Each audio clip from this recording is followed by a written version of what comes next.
ਸ਼ਮਾਦਾਨ। Radio Punjab today ਦੇ programme ਸ਼ਮਾਦਾਨ ਦੇ ਵਿੱਚ ਤੁਹਾਡਾ ਸਵਾਗਤ ਹੈ ਜੀ। ਇਸ ਵਕਤ ਤੁਸੀਂ ਸਾਡੇ ਨਾਲ ਬਠਿੰਡਾ ਤੋਂ ਜੁੜੇ ਹੋਏ ਹੋ।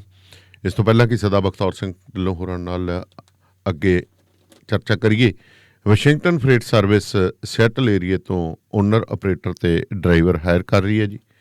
ਡਿਸਪੈਚ ਪੰਜਾਬੀ ਅਤੇ ਇੰਗਲਿਸ਼ 'ਚ ਕਰ ਰਹੀ ਹੈ। ਤੁਸੀਂ ਗੁਰਵਿੰਦਰ ਸਿੰਘ ਧਾਲੀਵਾਲ ਹੋਰਾਂ ਨਾਲ 2063544060 ਜਾਂ ਫਿਰ ਜਗਦੇਵ ਸੰਧੂ ਹੋਰਾਂ ਨਾਲ 2532666924 'ਤੇ ਕਾਲ ਕਰ ਸਕਦੇ ਹੋ। ਮਨਮੋਹਨ ਸਿੰਘ ਧਾਲੀਵਾਲ ਜੋ J&H ਐਕਸਪ੍ਰੈਸ ਦੇ ਨੇ, ਓਨਰ ਆਪਰੇਟਰ ਅਤੇ ਡਰਾਈਵਰ ਹਾਇਰ ਕਰ ਰਹੇ ਨੇ। ਸੈਟਲ ਏਰੀਏ ਦੇ ਵਿੱਚ ਲੋਕਲ ਜੋਬ ਦਿੰਦੇ ਨੇ। ਡਿਸਪੈਚ ਪੰਜਾਬੀ 'ਚ ਕਰਦੇ ਨੇ। 2065500088 'ਤੇ ਕਾਲ ਕਰ ਸਕਦੇ ਹੋ। ਬੇਕਰਸਫੀਲਡ ਏਰੀਆ ਦੇ ਵਿੱਚ ਬਿਜਲੀ ਦੇ ਬਿੱਲ ਜ਼ੀਰੋ ਕਿਵੇਂ ਕਰਨੇ ਤਾਂ ਇੱਕੋ ਇੱਕ ਨਾਂ ਜਤਿੰਦਰ ਸਿੰਘ ਤੂਰ ਹੋਰਾਂ ਦਾ 6617541722 'ਤੇ ਕਾਲ ਕਰ ਸਕਦੇ ਹੋ। ਅਤੇ ਅਸੀਂ ਵਧਾਈ ਦਿੰਦੇ ਹਾਂ ਜੀ ਸੁਖਵਿੰਦਰ ਸਿੰਘ ਸੰਧੂ ਹੋਰਾਂ ਨੂੰ, ਜਿਨ੍ਹਾਂ ਦੀ ਕੱਲ੍ਹ ਨੂੰ ਮੈਰਿਜ ਐਨਵਰਸਰੀ ਹੈ, ਨਹਿਲੂਵਾਲ ਵਾਲੇ ਨਿਊਯਾਰਕ ਤੋਂ, ਜਿਨ੍ਹਾਂ ਨੇ ਅੱਜ ਦਾ ਇਹ ਪ੍ਰੋਗਰਾਮ ਤੁਹਾਡੇ ਤੱਕ ਪਹੁੰਚਾਇਆ। ਢਿੱਲੋਂ ਸਾਹਿਬ ਸਤਿ ਸ਼੍ਰੀ ਅਕਾਲ ਜੀ। ਸਤਿ ਸ਼੍ਰੀ ਅਕਾਲ ਜੀ। ਢਿੱਲੋਂ ਸਾਹਿਬ, ਪਹਿਲਾਂ ਤਾਂ ਸਰਕਾਰ ਇਹ ਕਹਿੰਦੀ ਸੀ ਕਿ ਖੇਤੀ ਕਾਨੂੰਨਾਂ ਤੋਂ ਬਾਹਰ ਕੋਈ ਗੱਲ ਕਰਨੀ ਹੈ ਤਾਂ ਆ ਜਾਓ, ਪਰ ਹੁਣ ਕਹਿੰਦੇ ਵੀ ਇੱਕ ਜਿਵੇਂ ਆਪਾਂ ਪੰਜਾਬੀ 'ਚ ਕਹਿੰਦੇ ਨੇ, ਠੀਕ ਆ ਭਾਈ ਤੁਸੀਂ ਸ਼ਿਕਾਇਤ ਕੀਤੀ ਹੈ, ਬਹਾਲ ਤਾਂ ਅਸੀਂ ਕਰਨਾ ਜਦੋਂ ਮਰਜ਼ੀ ਲਓ, ਥਾਣੇਦਾਰ ਸਸਪੈਂਡ ਕਰ ਦਿੰਦੇ। ਹੁਣ ਸਸਪੈਂਸ਼ਨ ਦਾ ਆਪਾਂ ਨੂੰ ਵੀ ਪਤਾ ਵੀ ਕੀ ਚੀਜ਼ ਹੁੰਦੀ ਹੈ। ਸੋ ਉਹ ਕਹਿੰਦੇ ਕਿ ਖੇਤੀ ਕਾਨੂੰਨਾਂ ਨੂੰ ਲਾਗੂ, ਪੰਜਾਬੀ ਦੇ ਵਿੱਚ ਉਹ ਕਹਿ ਦਈਏ ਤਾਂ ਮੁਅੱਤਲ, ਪਰ ਅਸਲ ਦੇ ਵਿੱਚ ਤਾਂ ਉਹੀ ਪੁਲਿਸ ਵਾਲੀ ਸਸਪੈਂਸ਼ਨ ਹੈ, ਉਸ 'ਤੇ ਆ ਗਈ ਹੈ। ਅਤੇ ਨਾਲ ਕਹਿੰਦੇ ਸਾਂਝੀ ਕਮੇਟੀ ਬਣਾ ਲੈਂਦੇ। ਦੇਖੋ ਦਾਨੀਆਲੀਆ ਸਾਹਿਬ, ਇੱਕ ਕਹਾਵਤ ਹੈ, ਵੇਲੇ ਦੀ ਨਮਾਜ਼ ਤੇ ਕਵੇਲੇ ਦੀਆਂ ਟੱਕਰਾਂ ਜੀ। ਕੇਂਦਰ ਸਰਕਾਰ ਦੀ ਹਾਲਤ ਇਹ ਹੈ ਕਿ ਇਹ ਇਸ ਵੇਲੇ ਜਿਹੜੀ ਹੈਗੀ ਆ, ਵੇਲੇ ਸਿਰ ਨਮਾਜ਼ ਪੜ੍ਹਨਾ ਤਾਂ ਗਈ ਭੁੱਲ, ਤੇ ਟੱਕਰਾਂ ਹੁਣ ਮਾਰਦੀ ਹੈ ਜੀ ਕਵੇਲੇ 'ਚ।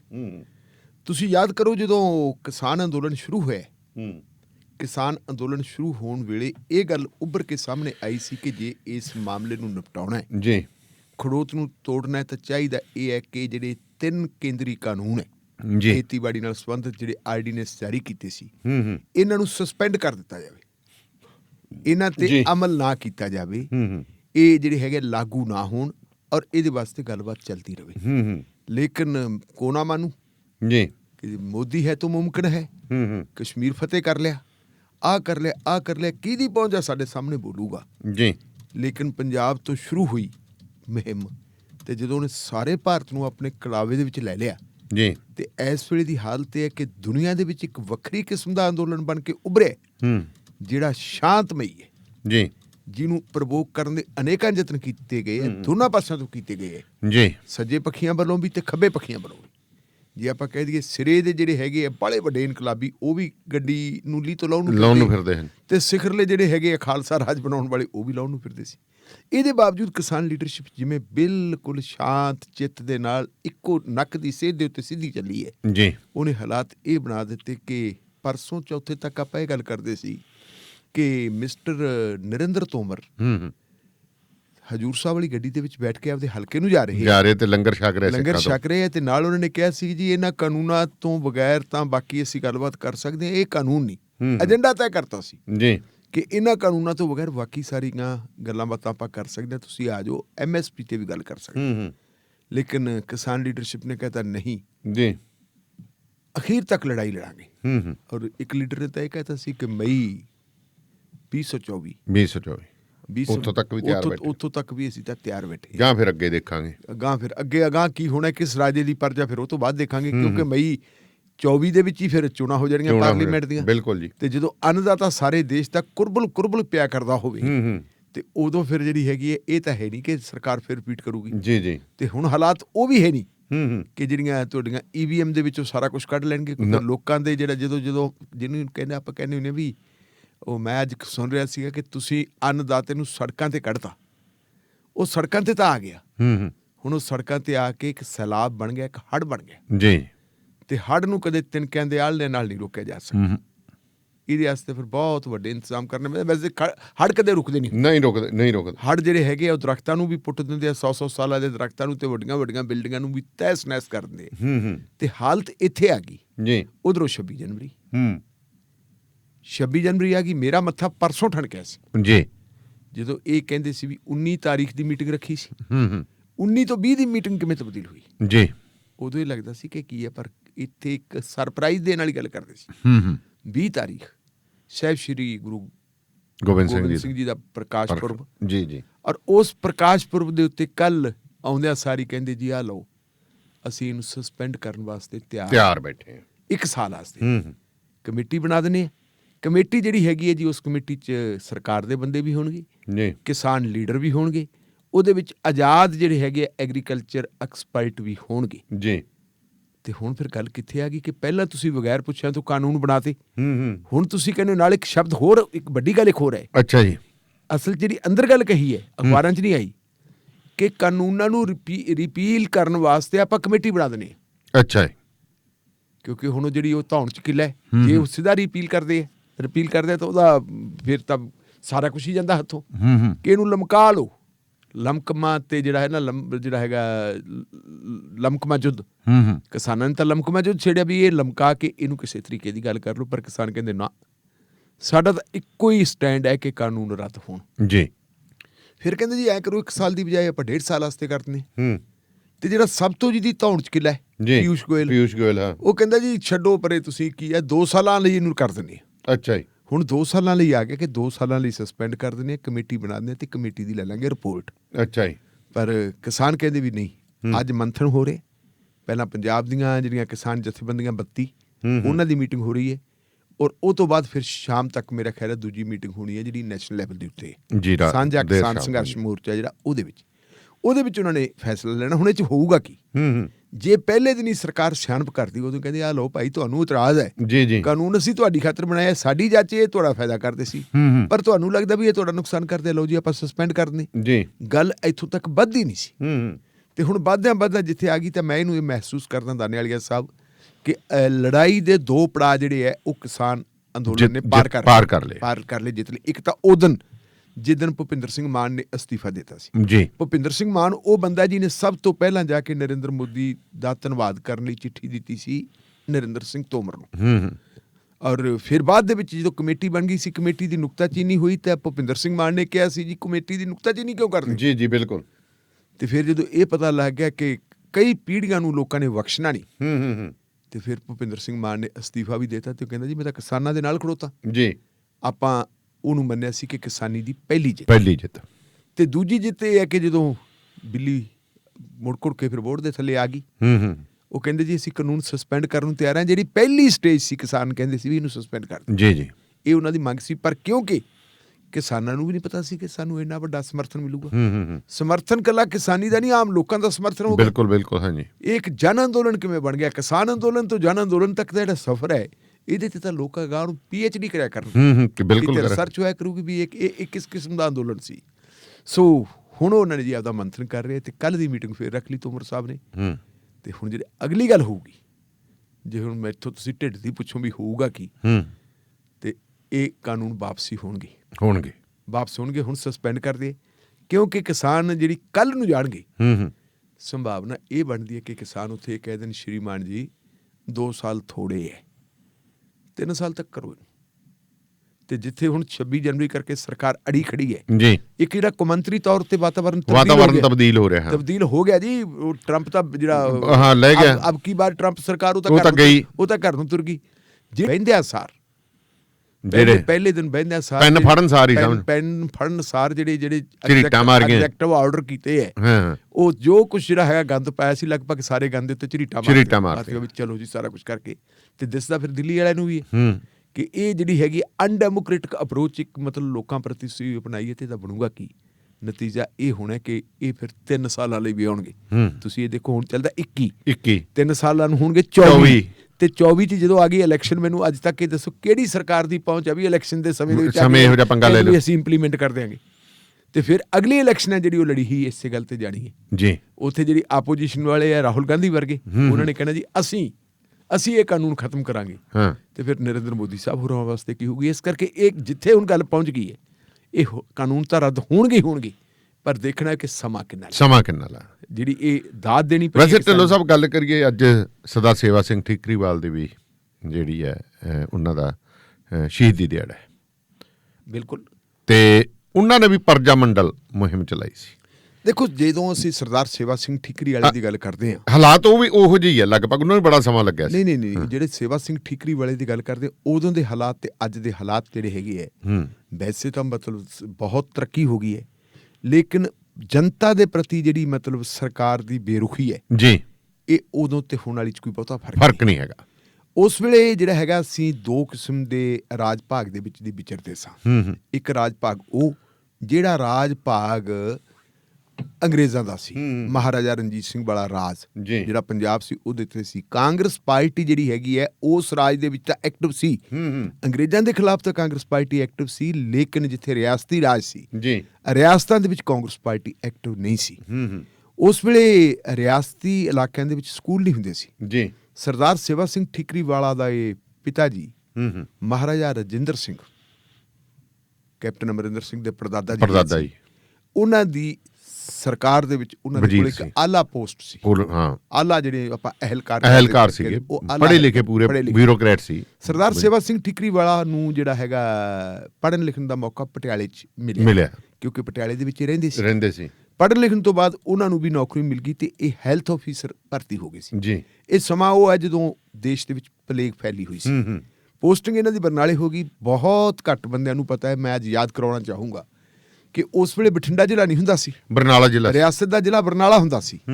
ਤੇ ਇਹ ਜ਼ਿਲ੍ਹਾ ਜਿਹੜੇ ਹੈਗੇ ਪਲੇਗ ਆਪਣਾ ਹੈਲਥ ਅਫਸਰ ਸੀ ਤੇ ਇਹਨਾਂ ਨੇ ਪਲੇਗ ਦਾ ਇਲਾਜ ਵਧੀਆ ਕੀਤਾ। ਉਸੇ ਸਮੇਂ ਦੌਰਾਨ ਜਿਹੜੀ ਹੈਗੀ ਇਹਨਾਂ ਦੀ ਰੁਚੀ ਹੈ ਜਿਹੜੀ ਉਹ ਧਰਮ ਵਾਲੇ ਪਾਸੇ ਨੂੰ ਹੋ ਗਈ ਜੀ। ਸਿੰਘ ਸਭਾ ਲਹਿਰ ਦੇ ਜ਼ਰੀਏ ਇਹਨਾਂ ਨੇ ਜਿਹੜੀ ਹੈਗੇ ਧਾਰਮਿਕ ਸੁਧਾਰ, ਸਮਾਜ ਸੁਧਾਰ ਦੇ ਕੰਮ ਸ਼ੁਰੂ ਕੀਤੇ ਜੀ। ਆਨੰਦ ਕਾਰਜ ਕਰਵਾਉਣ ਦੀ ਜਿਹੜੀ ਹੈਗੀ ਹੈ ਇਹ ਗੱਲ ਵੀ ਉੱਥੋਂ ਹੀ ਸ਼ੁਰੂ ਹੋਈ ਸੀ। ਫਿਰ ਇਹਨਾਂ ਨੇ ਆਪਣੇ ਪਿੰਡ ਦੇ ਵਿੱਚ ਗੁਰਦੁਆਰਾ ਸਾਹਿਬ ਦਾ ਨਿਰਮਾਣ ਕਰਵਾਇਆ ਔਰ ਉਸ ਗੁਰਦੁਆਰਾ ਸਾਹਿਬ ਦੇ ਵਿੱਚ ਫਿਰ ਇਹਨਾਂ ਨੇ ਜਿਹੜੀ ਕੀ ਕਹਿੰਦੇ ਨੇ ਆਪਾਂ ਪੰਜਾਬੀ ਜਾਂ ਗੁਰਮੁਖੀ ਉਹਦੀ ਵਿੱਦਿਆ ਦੇਣੀ ਸ਼ੁਰੂ ਕੀਤੀ। ਔਰ ਉਸੇ ਸਮੇਂ ਦੇ ਵਿੱਚ ਹੀ ਜੈਤੋ ਦਾ ਮੋਰਚਾ ਲੱਗ ਗਿਆ। ਜੈਤੋ ਦੇ ਮੋਰਚੇ ਦੇ ਵਿੱਚ ਵੀ ਐਕਟਿਵ ਸੀ।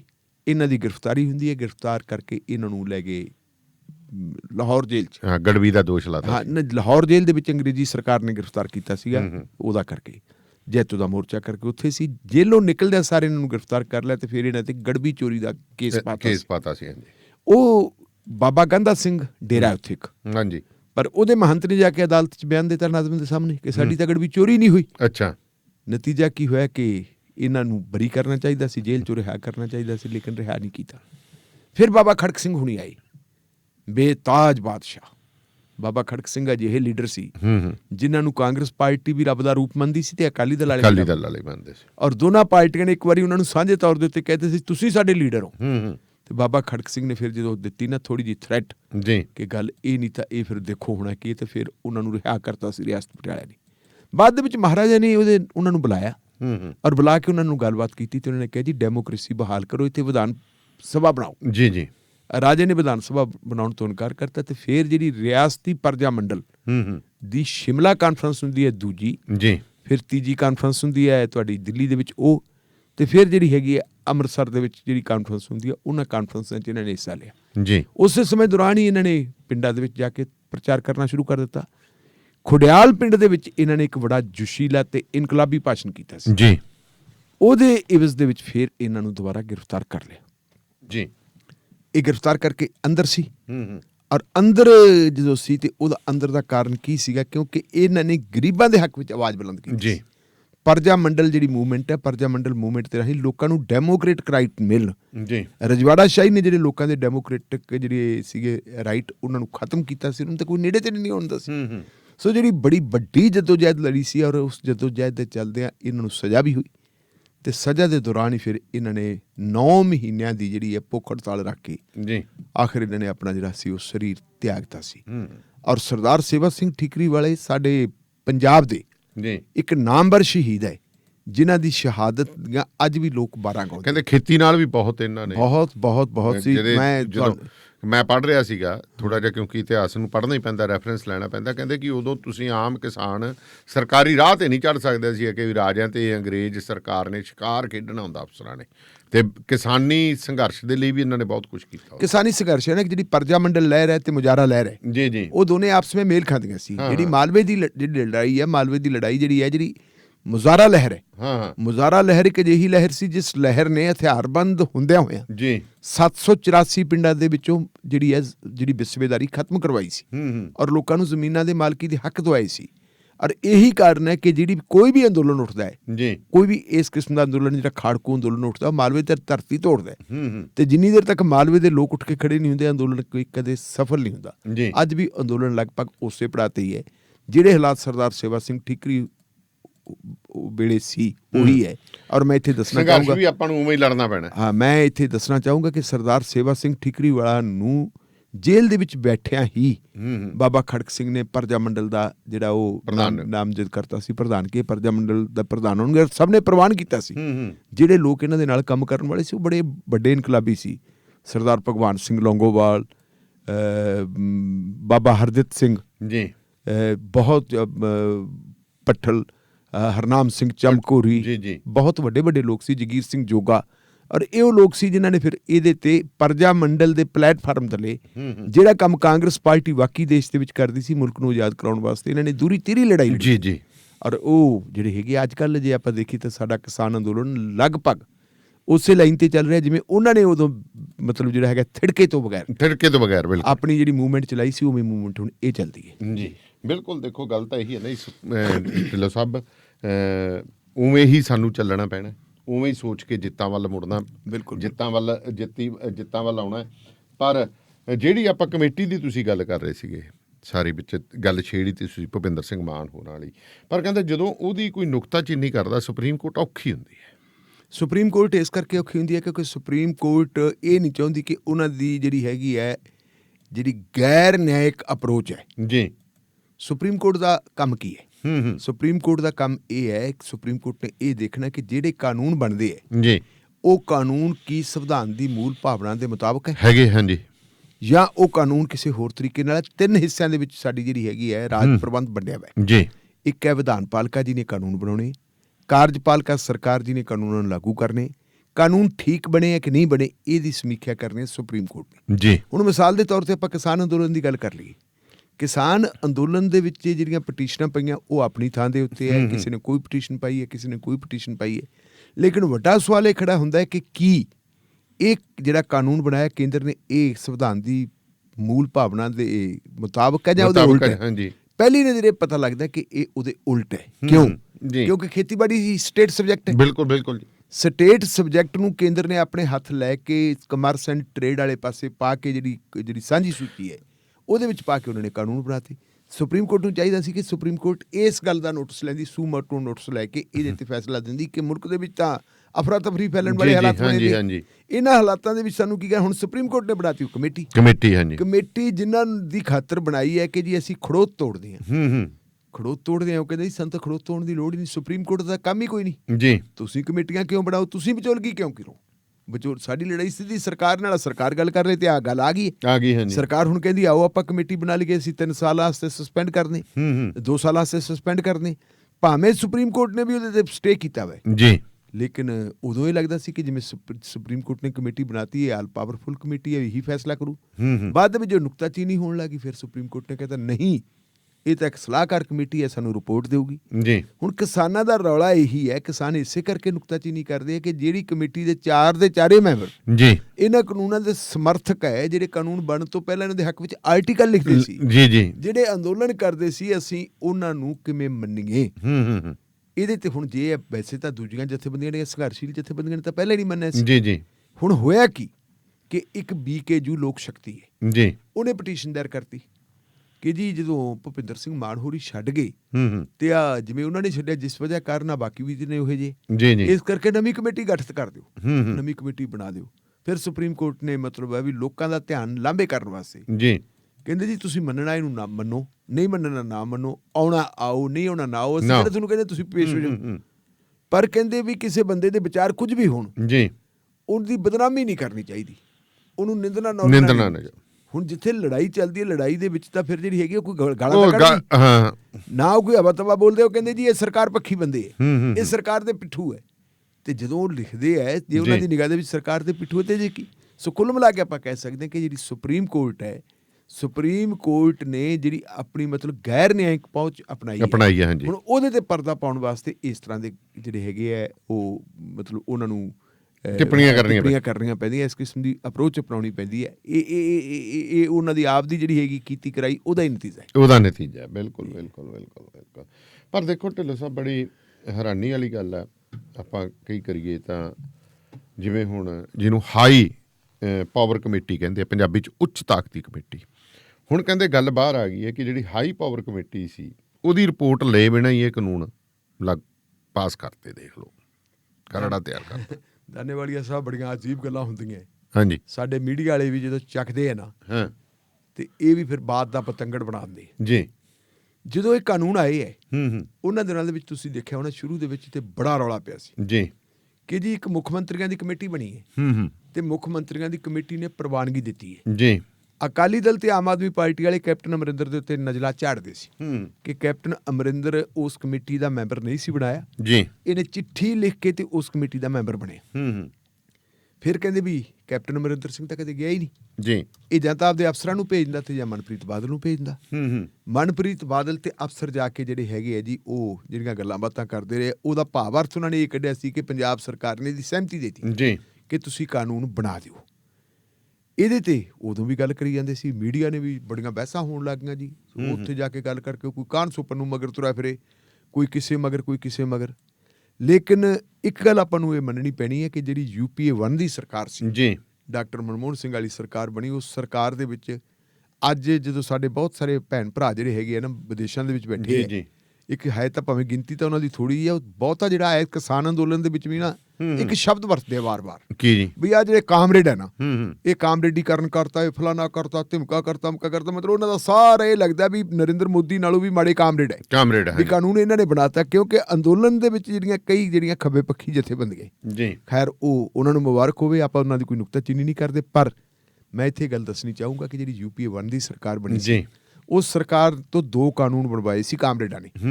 ਉਦੋਂ ਕਾਮਰੇਡਾਂ ਦੇ ਕੋਲੇ 60 ਦੇ ਕਰੀਬ ਪਾਰਲੀਮੈਂਟ ਦੇ ਮੈਂਬਰ ਸੀ ਜੀ, ਔਰ ਉਹ ਜਿਹੜੀ ਸਰਕਾਰ ਬਣੀ ਸੀ ਡਾਕਟਰ ਮਨਮੋਹਨ ਸਿੰਘ ਵਾਲੀ UPA 1 ਦੀ, ਉਹਨੂੰ ਬਣਾਉਣ ਦੇ ਵਿੱਚ ਕਾਮਰੇਡਾਂ ਦੀ ਮੁੱਖ ਭੂਮਿਕਾ ਸੀ ਜੀ। ਉਹਨਾਂ ਨੇ ਜਿਹੜੇ 2 ਕਾਨੂੰਨ ਬਣਾਏ ਸੀ, ਇੱਕ ਤਾਂ ਨਰੇਗਾ ਕਾਨੂੰਨ ਬਣਾਇਆ ਸੀ ਜਿਹਦਾ ਨਾਂ ਬਦਲ ਕੇ ਬਾਅਦ ਚ ਮਨਰੇਗਾ ਕਰਤਾ, ਮਹਾਤਮਾ ਗਾਂਧੀ ਦਾ ਨਾਂ ਲਾਤਾ ਜੀ। ਇੱਕ ਉਹਨਾਂ ਨੇ ਬਣਵਾਇਆ ਸੀ ITI ਕਾਨੂੰਨ ਜੀ, ਸੂਚਨਾ ਪ੍ਰਾਪਤ ਕਰਨ ਦਾ ਹੱਕ। ਉਦੋਂ ਪਹਿਲਾਂ ਤਾਂ ਸਾਡੇ ਕੋਲ ਹੱਕ ਹੀ ਹੈ ਨਹੀਂ ਸੀ। ਹੁਣ ਲਓ ਜੀ, ਤੁਹਾਡੇ ਵਰਗੇ ਕਿਸੇ ਸੱਜਣ ਨੇ ਜੀ ਜਿਹੜਾ ਨੀਤੀ ਆਯੋਗ ਹੈ, ਜਿਹਦਾ ਪਹਿਲਾ ਨਾਂ ਹੁੰਦਾ ਸੀ ਪਲੈਨਿੰਗ ਬੋਰਡ, ਪਲੈਨਿੰਗ ਕਮਿਸ਼ਨ ਹੁੰਦਾ ਸੀ, ਪਲੈਨਿੰਗ ਕਮਿਸ਼ਨ ਦੇ ਰਾਹੀਂ ਹੀ ਸਾਰੀਆਂ ਚੀਜ਼ਾਂ ਜਾਂਦੀਆਂ। ਅੱਛਾ ਜੀ। ਉਹਨੇ ਜੀ ਪਲੈਨਿੰਗ ਕਮਿਸ਼ਨ ਨੂੰ ਪਾਤੀ RTI ਵੀ ਕਿਰਪਾ ਕਰਕੇ ਇਹ ਦੱਸੋ ਵੀ ਸਵਾਲ ਪੁੱਛ ਲਿਆ ਵੀ ਆਹ ਦੱਸੋ ਜੀ, ਜਿਹੜੇ ਤੁਸੀਂ ਆਹ ਕਾਨੂੰਨ ਬਣਾਏ ਹੈ, ਇਹਨਾਂ ਨੂੰ ਜਿਹੜੀ ਮੁੱਖ ਮੰਤਰੀਆਂ ਨੇ ਪ੍ਰਵਾਨਗੀ ਦਿੱਤੀ ਹੈ, ਕਿਰਪਾ ਕਰਕੇ ਉਹਦੀ ਕਾਪੀ ਦੇ ਦਿਓ ਜੀ। ਤੇ ਉਹਨਾਂ ਨੇ ਲਿਖ ਕੇ ਭੇਜਤਾ। ਕਹਿੰਦੇ ਜੀ ਸਾਡੇ ਕੋਲੇ ਸਾਰਾ ਕੁਝ ਪਿਆ ਸੀ ਤਾਂ ਕਿਤੇ ਪ੍ਰਵਾਨਗੀ ਦਿੱਤੀ ਨਹੀਂ। ਪਲੈਨਿੰਗ ਕਮਿਸ਼ਨ ਦੀ ਜਾਂ ਨੀਤੀ ਆਯੋਗ ਦੀ ਵੀ ਪ੍ਰਵਾਨਗੀ ਹੈ ਨਹੀਂ। ਦੱਸੋ। ਕਹਿੰਦੇ ਜੀ ਸਿੱਧੇ ਕਹਿੰਦੇ ਜੀ ਇਹ ਤਾਂ ਕੈਬਨਿਟ ਨੇ ਪਹਿਲਾਂ ਆਰਡੀਨੈਂਸ ਬਣਾਤੇ ਤੇ ਫਿਰ ਉਹ ਤੋਂ ਬਾਅਦ ਇਹ ਲੋਕ ਸਭਾ ਦੇ ਵਿੱਚ ਪੇਸ਼ ਕਰਤੇ ਜੀ। ਜਿਹੜੀ ਗੱਲ ਆਪਾਂ ਡੇ 1 ਤੋਂ ਕਹਿੰਦੇ ਸੀ ਕਿ ਸਿਰਫ 2-3 ਘਰਾਣਿਆਂ ਵਾਸਤੇ ਹੀ ਸਾਰਾ ਕੁਝ ਕੀਤਾ ਗਿਆ, ਉਹਦੀ ਗੱਲ ਸਪਸ਼ਟ ਹੋ ਗਈ। ਇਹ ਗੱਲ ਅਖਬਾਰਾਂ ਦੇ ਵਿੱਚ ਆ ਗਈ ਹੈ, ਅੱਜ ਵੀ ਅਖਬਾਰਾਂ ਦੇ ਵਿੱਚ ਲੱਗੀਆਂ। ਹੁਣ ਜਿਵੇਂ ਕਹਿੰਦੇ ਹੁੰਦੇ ਵੀ ਉਦੋਂ ਤਾਂ ਸਾਰਾ ਕੁਝ ਇਹ ਕਰਦੇ ਹੁੰਦੇ ਸੀ, ਤੇ ਹੁਣ ਅੱਜ ਕੈਪਟਨ ਅਮਰਿੰਦਰ ਸਿੰਘ ਵੀ ਬੋਲਣ ਲੱਗ ਗਿਆ ਜੀ। ਉਹ ਕਹਿੰਦਾ ਜੀ ਆਹ RTI ਦੇ ਰਾਹੀਂ ਤਾਂ ਗੱਲ ਆ ਗਈ ਤੇ ਕਿ ਕੋਈ ਜਿਹੜੀ ਮੁੱਖ ਮੰਤਰੀਆਂ ਦੀ ਹਾਈ ਪਾਵਰ ਕਮੇਟੀ ਹੈ, ਉਹਦੀਆਂ ਰਿਕਮੈਂਡੇਸ਼ਨ ਤੱਕ ਤੇ ਪੇਸ਼ ਹੀ ਨਹੀਂ ਕੀਤੀ। ਉਹਨਾਂ ਨੂੰ ਤਾਂ ਆਧਾਰ ਹੀ ਨਹੀਂ ਬਣਾਇਆ ਗਿਆ ਤੇ ਕਾਨੂੰਨ ਇਹ ਪਹਿਲਾਂ ਬਣਾਤਾ।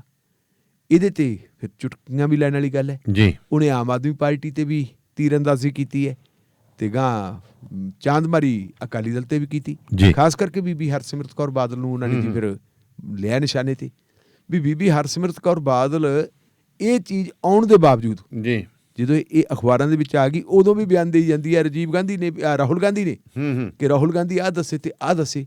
ਹਕੀਕਤ ਇਹ ਹੈ ਕਿ ਇਹ ਕਾਨੂੰਨ ਜਿਹੜੇ ਹੈਗੇ ਆ, ਕਾਨੂੰਨ ਇਹ ਜਿਹੜੇ ਬਣਾਏ ਗਏ ਆ, ਇਹ ਹਾਈ ਪਾਵਰ ਕਮੇਟੀ ਦੀ ਪ੍ਰਵਾਨਗੀ ਤੋਂ ਬਗੈਰ ਹੀ ਜੀ, ਜਿਹੜੀ ਉਹਨਾਂ ਨੇ ਕਿਸੇ ਕਿਸਮ ਦੀ ਪ੍ਰਵਾਨਗੀ ਦਿੱਤੀ ਕੋਈ ਨਹੀਂ ਸੀ ਤੇ ਨਾ ਹੀ ਨੀਤੀ ਆਯੋਗ ਨੇ ਪ੍ਰਵਾਨਗੀ ਦਿੱਤੀ ਹੈ ਜੀ। ਸਿੱਧੀ ਚੱਕ ਕੇ ਇਹਨਾਂ ਨੂੰ ਮਤਲਬ ਜਿਹੜੀ ਹੈਗੀ ਆ ਉਹ ਪਹਿਲਾਂ ਰਾਸ਼ਟਰਪਤੀ ਤੋਂ ਆਰਡੀਨੈਂਸ ਕਰਵਾਤੇ ਤੇ ਫਿਰ ਕਾਨੂੰਨ ਬਣਵਾਤੇ। ਵੈਸੇ ਢਿੱਲੋਂ ਸਾਹਿਬ, ਇੱਕ ਮੇਰੇ ਦੋਸਤ ਮਿੱਤਰ ਉਹਨੇ ਬੜੀ ਵਧੀਆ ਗੱਲ ਕਹੀ, ਕਹਿੰਦਾ ਇੱਕ ਤੰਨੇ ਸਾਹਿਬ ਤੁਹਾਨੂੰ ਚੀਜ਼ ਦੱਸਦਾ, ਕਹਿੰਦਾ ਬਾਕੀ ਸਿੰਪਲ ਜੀ ਕੋਈ ਬਾਲੀ, ਕਹਿੰਦਾ ਉਲਝਣ ਵਾਲੀ ਗੱਲ ਨਹੀਂ।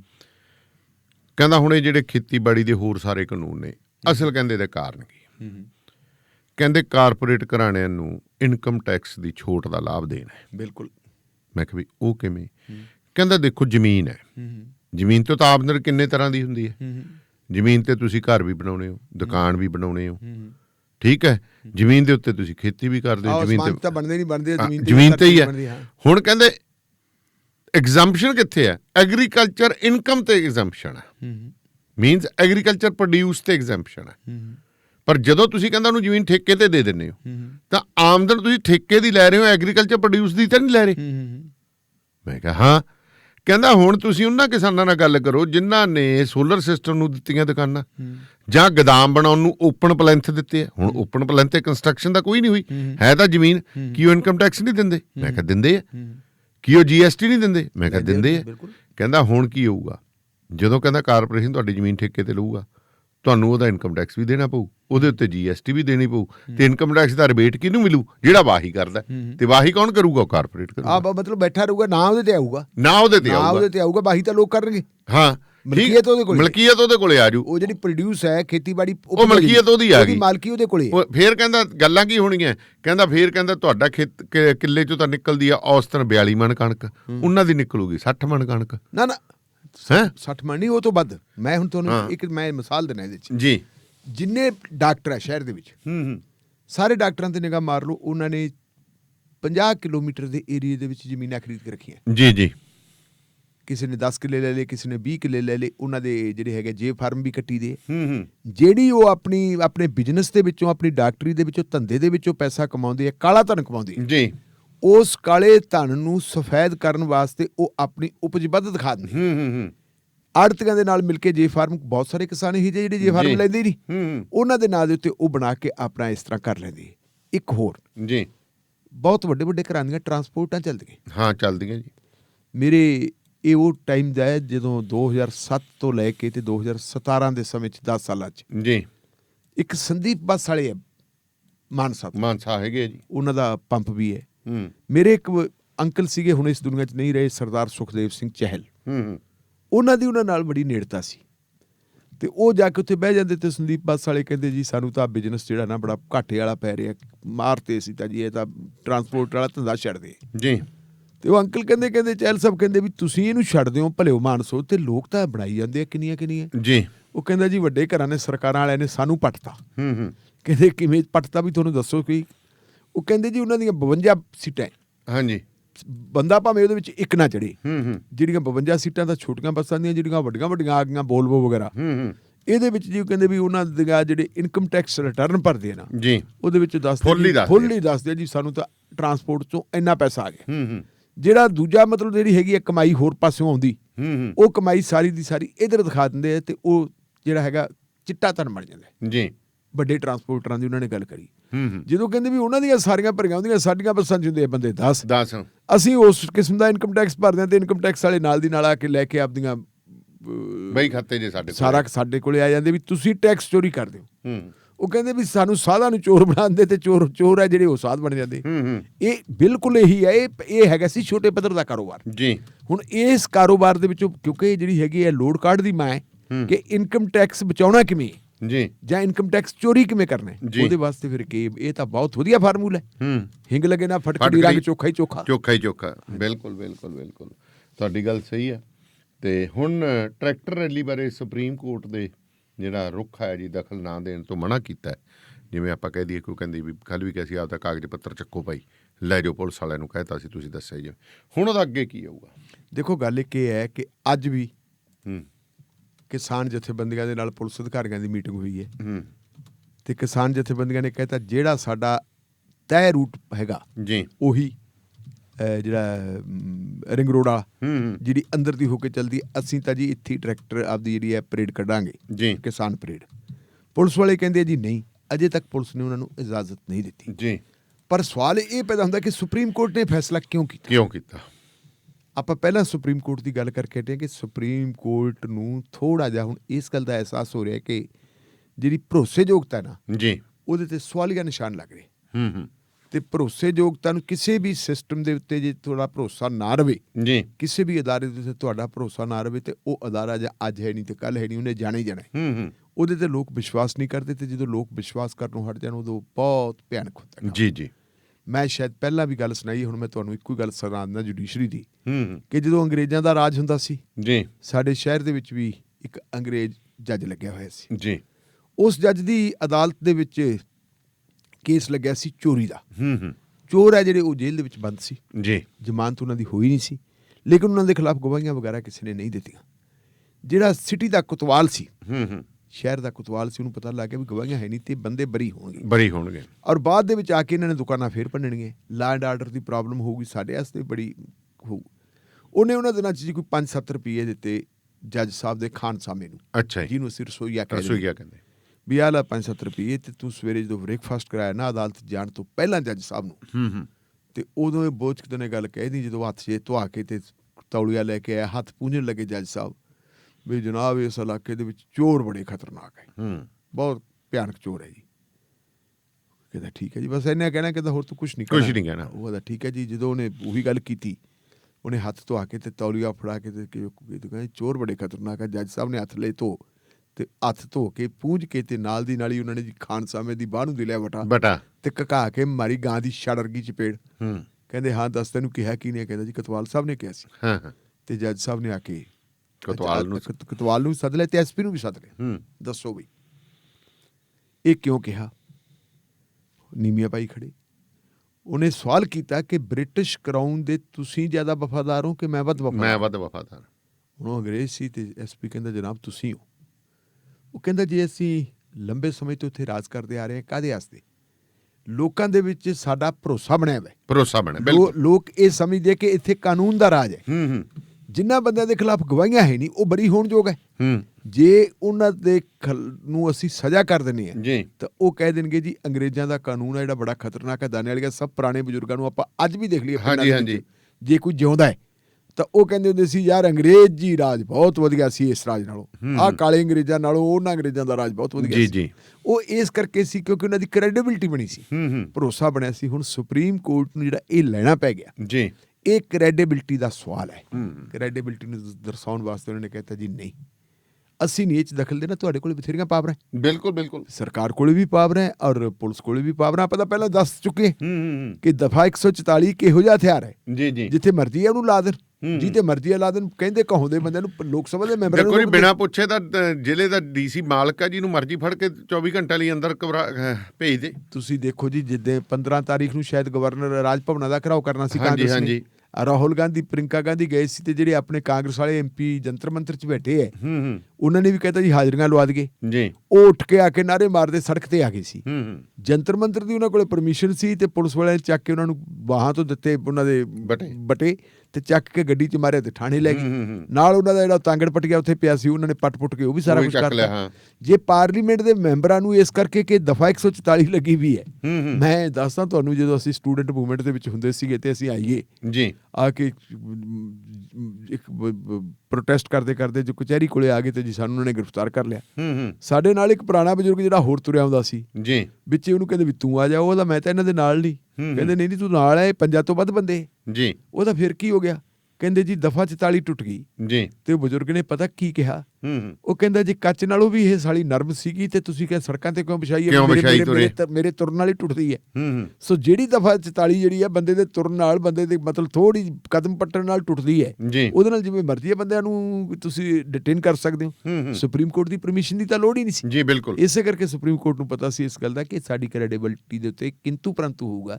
ਸੋ ਉਹਨਾਂ ਨੇ ਇਹਦੇ ਵਿੱਚ ਦਖਲ ਦੇਣ ਤੋਂ ਟੋਟਲ ਨਾ ਕਰ ਦਿੱਤੀ। ਇੱਥੋਂ ਤੱਕ ਵੀ ਕਿਹਾ ਸੀ ਸੋਲਿਸਿਟਰ ਜਨਰਲ ਨੇ ਤੇ ਅਟਾਰਨੀ ਜਨਰਲ ਨੇ ਕਿ ਕਿਰਪਾ ਕਰਕੇ 25 ਤਾਰੀਖ ਤੱਕ ਤੁਸੀਂ ਮਾਮਲੇ ਨੂੰ ਪੈਂਡਿੰਗ ਰੱਖ ਲਓ ਜੀ। ਤੇ ਮਾਨਯੋਗ ਸੁਪਰੀਮ ਕੋਰਟ ਨੇ ਕਹਿਤਾ ਕਿਉਂ, ਕਾਹਦੀ ਖਾਤਰ? ਜਦੋਂ ਇਹ 'ਚ ਕੋਈ ਦਾਮੀ ਹੈ ਨਹੀਂ, ਤੁਸੀਂ ਵਾਪਸ ਲੈ ਲਓ ਕਿ ਡਿਸਮਿਸ ਕਰੀਏ ਜੀ। ਤੇ ਸਰਕਾਰ ਨੇ ਫਿਰ ਸ਼ਾਮ ਨੂੰ ਅਦਾਲਤ ਦੇ ਉੱਠਣ ਤੋਂ ਪਹਿਲਾਂ ਅਰਜੀ ਆਪਦੀ ਵਾਪਸ ਲੈ ਲਈ ਜੀ। ਹੁਣ ਇਹਦਾ ਕੀ ਲੱਗਦਾ ਢਿੱਲੋਂ ਸਾਹਿਬ ਅਸਰ ਅੱਗੇ ਹੈ ਕਿ ਜਿਹੜੀ ਹੁਣ ਤੱਕ ਖਬਰਾਂ ਆ ਰਹੀਆਂ, ਕਿਸਾਨ ਅੰਦੋਲਨ ਦੇ ਜਿਹੜੇ ਸੰਚਾਲਕ ਉਹਨਾਂ ਨੇ ਕਹਿਤਾ ਜੋ ਮਰਜ਼ੀ ਹੋ ਜੇ, ਅਸੀਂ ਆਪਣਾ ਜਿਹੜਾ ਹੈਗਾ ਉਹ ਕੱਢਾਂਗੇ ਕਿਸਾਨ ਪਰੇਡ। ਤੇ ਜਿਹੜੀਆਂ ਰਿਪੋਰਟਾਂ ਆ ਰਹੀਆਂ, ਤੁਹਾਡੇ ਕੋਲ ਵੀ ਰਿਪੋਰਟਾਂ ਆਈਆਂ ਹੋਣਗੀਆਂ, ਮੈਨੂੰ ਪੰਜਾਬ ਦੇ ਵੱਖ-ਵੱਖ ਹਿੱਸਿਆਂ 'ਚੋਂ ਆ ਰਹੀਆਂ, ਬਾਹਰੋਂ ਵੀ ਆ ਰਹੀਆਂ ਜੀ, ਕਿ ਬਹੁਤ ਵੱਡੇ ਕਾਫਲੇ ਟਰੈਕਟਰਾਂ ਦੇ ਪੰਜਾਬ ਹਰਿਆਣਾ 'ਚੋਂ ਦਿੱਲੀ ਵੱਲ ਨੂੰ ਜਾ ਰਹੇ ਤੁਰ ਪਏ। ਸਵੇਰੇ ਮੈਨੂੰ ਇੱਕ ਜਰਨਲਿਸਟ ਮਿੱਤਰ ਹੈ, ਉਹ ਚੰਡੀਗੜ੍ਹ ਤੋਂ ਦਿੱਲੀ ਨੂੰ ਜਾ ਰਿਹਾ ਸੀ ਤੇ ਮੈਂ ਇਹਨੂੰ ਅਚਨਚੇਤ ਕਾਲ ਆ ਕਿ ਮੈਨੂੰ ਪਤਾ ਸੀ ਉਹਨੇ ਜਾਣਾ ਚੰਡੀਗੜ੍ਹ ਤੋਂ। ਮੈਂ ਕਿੱਥੇ ਜੇ ਪਹੁੰਚ ਗਏ? ਕਹਿੰਦਾ ਅੱਧੇ ਘੰਟੇ ਤੱਕ ਦਿੱਲੀ ਪਹੁੰਚ ਜਾਗੇ। ਮੈਂ ਕਿਹਾ ਵੀ ਹਾਲਾਤ ਕੀ ਹੈ?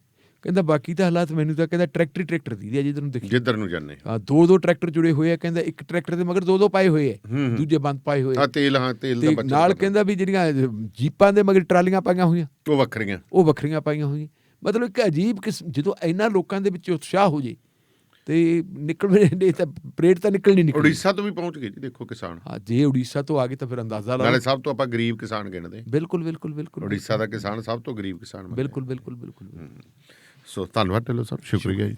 ਸੋ ਪ੍ਰੋਗਰਾਮ ਸ਼ਮਾਦਾਨ ਬਾਅਦ ਦਸਤੂਰ ਜਾਰੀ ਰਹੇਗਾ। ਫਿਲਹਾਲ ਇੱਕ ਸਮਾਂ ਬ੍ਰੇਕ ਦਾ, ਬ੍ਰੇਕ ਤੋਂ ਬਾਅਦ ਫਿਰ ਮਿਲਦੇ ਹਾਂ। ਜੁੜੇ ਰਹੋ ਰੇਡੀਓ ਪੰਜਾਬ ਟੁਡੇ ਨਾਲ।